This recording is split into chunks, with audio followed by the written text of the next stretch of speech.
Hi, Professor Marcelo here from Gracie Barra in Canada. In this video, I'll answer 3 questions. Can I start Jiu-Jitsu if I'm 40 or even 50 years old? Is it efficient? Can I benefit from it? To answer those questions, I have a black belt professor, a friend of mine, a teammate, João Mansure. Thanks for being here, João. Hi Marcelo, it's a pleasure to be here as well, man. So tell us, João, share with us like a bit of your journey, right? You're a black belt, you're teaching classes, but you didn't start young. Yeah, well, I didn't start young at all. I started when I was 50. I'm gonna be turning 57 next month. I knew a little bit about Gracie Barra because I'm Brazilian as well. I made myself this question as well. Oh man, can I do it at 50? Mm-hmm. And here I am, and I think that's the beauty of Jiu-Jitsu. Jiu-Jitsu has this big statement that it's Jiu-Jitsu for everyone, and I think it's totally true. How do you feel training with like the younger generation? Yeah, it's a mix of feeling, right? I think especially in the beginning. Now you get more experience. You know how to deal with the techniques. You know which technique to use to prevent the guy to slow him down. But at the beginning, it was scared, you know.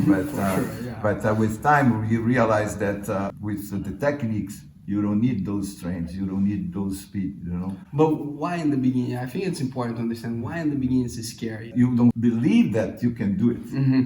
You know, that's possible. I'm too old for that. Then, the guy's stronger than me. How can I? So it's more mental than physical. Totally. Yeah. Totally. Yeah.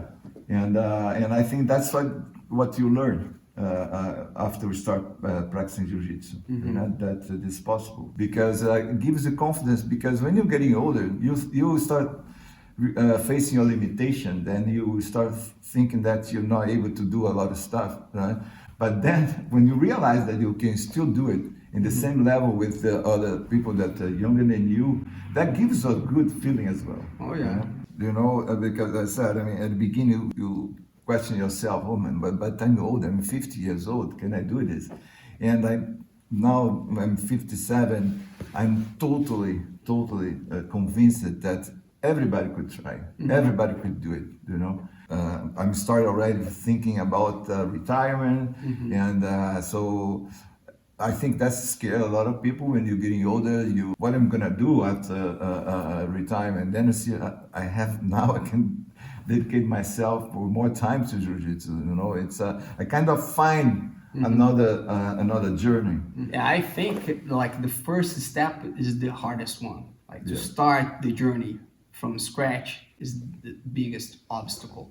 But after a while, we see a lot that people quit, like sports in general, not only jiu-jitsu, but have the motivation to keep training to become a black belt. I think that's something that would be interesting to hear as well. Like what motivated you to stay all the way and like now become a professor? Well, I think I'll divide that into points. One, I think it's facing challenging, you know, and so that I think it's not only helps you in the jiu-jitsu but also in your life, right? Because that's the moment that you have to keep going. You have to find ways to continue to have determination. I think it's I tell this to my kids all the time. You know, the key of the success is you face the challenges and keep going. And that's an individual level. That's individual level, but also I would say at a social level, because the environment is so great. You know, you make so many friends that you like to come, not only to train, but to see your partners, you know, to be with them. That becomes a good social environment as well. So I think this putting together, because even though you're facing difficult moments, but you don't want to lose also, you know, this nice environment, you know. Yeah, so that keeps you coming, yeah. And then helps you to move on. You know? Oh, so true. I can relate to that. Yeah, the social aspect. You know, you're gonna go to the Gracie Barra or to your jiu-jitsu school, and like you know you're gonna meet your friends there. It's gonna be fun. Like you hear some jokes and like maybe it becomes a big family. Yeah, for sure. All right, João, so let's go to the specifics. I think it would be cool to show like some things that you use to deal with like younger guys and like what kind of techniques you mix, what are the things you like to play. Okay. All right, let's start. I have to benefit what Jiu-Jitsu allows me, everyone to do it. So one of the technique I think applies very well for people that are older or weaker or whatever, smaller. It's I would say we call close guard. And the close guard is the situation that even though I'm at the bottom, I'm the one that has a lot of control of my opponents. So I feel so safe here. I can control the distance. He cannot hit me. You know, I'm the one that can control, can attack him, sweep him. I'm the one that determine the speed. Because I'm locked in here. You're locked here. You're gonna do pretty much what I want to do. That's a good position. It's old school, that's what you call, but it's definitely one of the best positions in whatever. That's why you still see in UFC fights, they need to have this control, especially when they are on the bottom. Yeah. For me to get out of here, there are certain steps that I need to engage, and it's a position that doesn't look like, but I'm more in danger than João. As João said, like he can attack me, and for me to attack him is kind of complicated, you know. If you're talking about like a street fight, of course I could try to punch, but like you can close the distance, you can lock my arms, right? If I go too far away to build momentum, he can take advantage of that.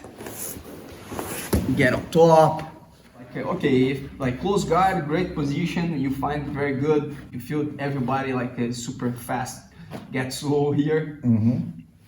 And what else? If the guard is not closed, if the guard is open, like for some reason the guy was able to open the guard, what do you do? What's your next step? If I feel that the guy is gonna open my guard, I open the guard first.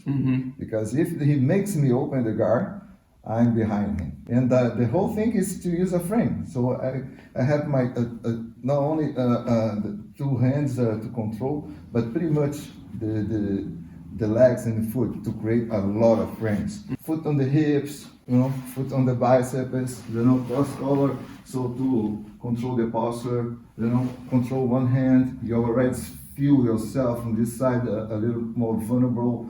So from here I have attacks, and then I can have also sweeps. That's interesting. Like you use your legs, which like is very strong, to keep your opponent far, so you control distance. So it's a very comfortable position. All right, João, it was a pleasure to have you here today. It's my pleasure, Marcelo. Yeah.